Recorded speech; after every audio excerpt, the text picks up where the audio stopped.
All right, welcome back to the channel. It's your boy Fanon. In this video, we're going to talk about the 130 and 135 pound division, specifically something Shakur Stevenson said, I believe out of frustration, directed at his fellow competitors. Specifically, we're going to talk about Gervonta Davis and Vasyl Lomachenko, and also and I agree with what he said, but also what he should do about it.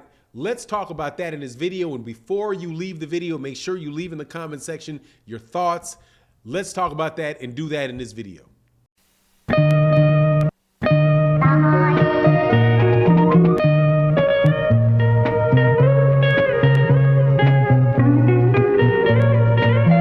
All right, welcome back to the channel. It's your boy Fanon. We're going to talk about Shakur Stevenson, Gervonta Tank Davis, Vasyl Lomachenko, and the year 2022 in this video, and specifically a tweet that a series of tweets Shakur Stevenson set out yesterday aimed at his competitors. But before we get into the meat of it, please make sure if you gamble to go to our business partner, busr.ag/Fanon. You should see it down here. And if you deposit $10, you will be entered into a competition, and I will, in about a week, let you know whether or not you won an additional $500 to use on the site. So make sure you go there, you sign up, deposit $10 so you can participate. Also, please make sure, if you're not subscribed, to subscribe to the channel, like the video, all that good stuff. It would be greatly, greatly appreciated. Now, let's get into this. Shakur Stevenson is the WBO I do believe he's a unified champion at 130 pounds. One of the best fighters, not a unified champion. He is the WBO champion, and he's looking for unifications against Oscar Valdez at that weight class. But unfortunately, Bob Arum, the promoter with Top Rank, is not really trying to allow him to get that, is not allowing him to get that fight, or Oscar Valdez doesn't want that fight. Whatever the scenario is, it looks like Oscar Valdez is going to fight Emmanuel Navrati, who is moving up from 126 pounds to 130 pounds. But Shakur Stevenson, without a doubt, in my opinion, is the best guy in that division, and he very, very well may be the best guy at the weight division above him as well. So when he took to Twitter and he said, first of all, the first tweet he put out was talking about how he's frustrated and so many things, are going through his mind. And then he said, basically, do not compare me to anybody else. None of these other guys are like me. And that would obviously include guys like Vasyl Lomachenko, who he said he would be willing to fight if Vasyl Lomachenko was coming down to 130. Other guys like Gervonta Davis, Devin Haney, and the like, right? So he is, at this point in time, expressing his frustration over what's going on with him. And look, and I'll give you my viewpoint on it. First and foremost, he could very, very, very well be right. Shakur Stevenson is one of the few guys that I've actually heard people that I respect say has the ability to be an all-time great, at least in that weight class, aside from Vasyl Lomachenko, who, people have been saying that about, since he was in second grade probably. But, Andre Ward specifically was like, look, this dude is super special.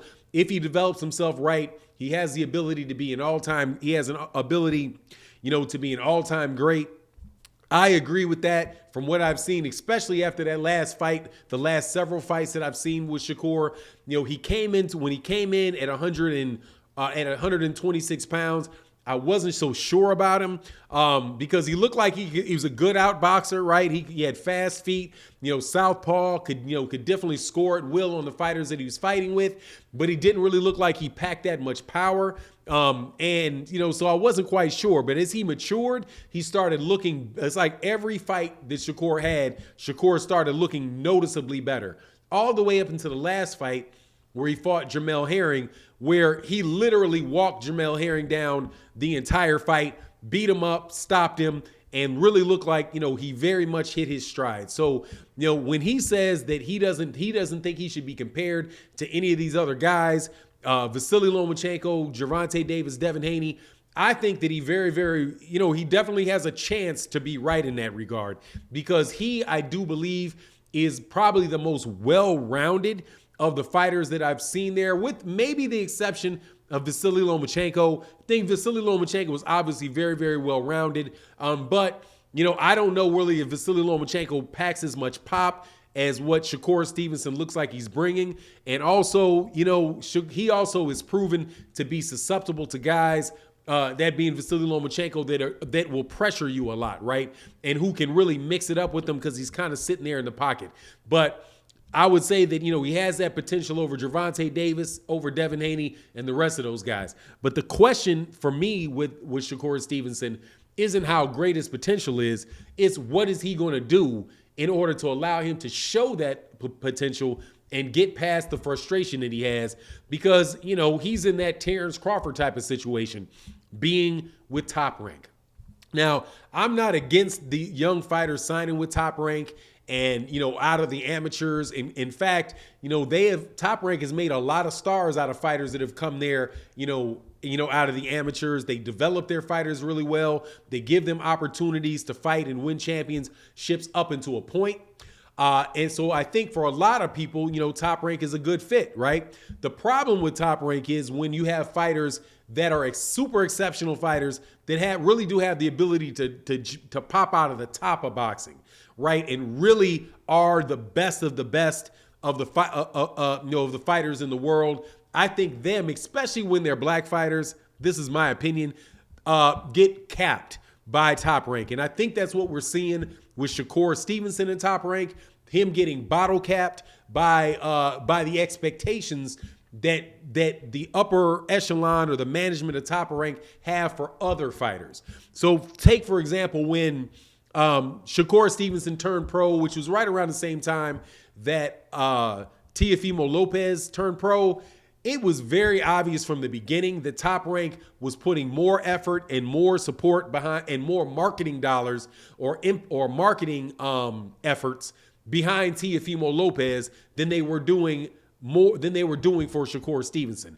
And as a result, Teofimo Lopez gets the fights that Teofimo Lopez wants. He gets the Vasyl Lomachenko fight. He gets all the opportunities that he wants, where Shakur Stevenson, that's not been the case. Shakur Stevenson, if they were going to treat Shakur Stevenson like the talent level that Shakur Stevenson is, in my opinion, there would be no question about who he would be fighting next. He would be fighting Oscar Valdez and getting that unification fight with Oscar Valdez.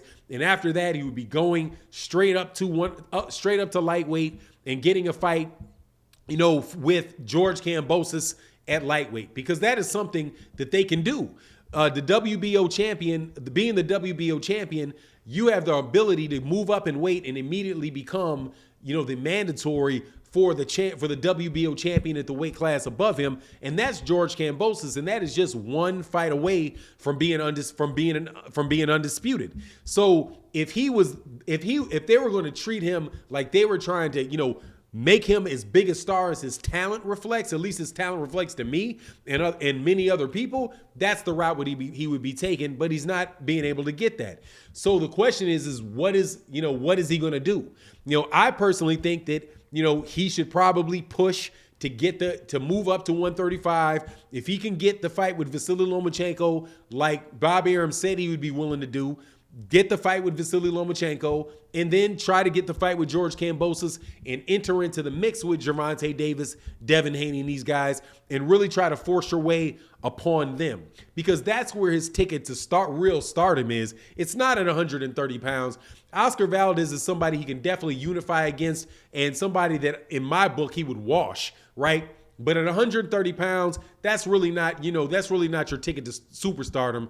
The ticket for him is at the weight class, which is a lot more deep at 135. And then ultimately, if he's able to beat them, he may have to, branch out in a manner that other people have done, when they, have kind of topped out at Top Rank, because he doesn't want to be a Terrence Crawford type of situation where, although Terrence Crawford became a very rich man, no doubt about it, has had a terrific career, great, pound for pound fighter. He was never really featured by them the way that they featured Oscar De La Hoya, or they featured Teofimo Lopez, or now they're trying to feature Tyson Fury. So it'll be just real interesting to see what Shakur Stevenson does in that regard. But I do agree with the man. At least I see his point of view, and I think that he's a chance that he could be right about these guys not being able to be compared to him. But anyway, make sure that you leave your comment in the comment section. Let me know what you think about the video. If you listen to the video, also hit the share button, like the video. It would be greatly appreciated if you like the video. And with that, I'm out. Peace.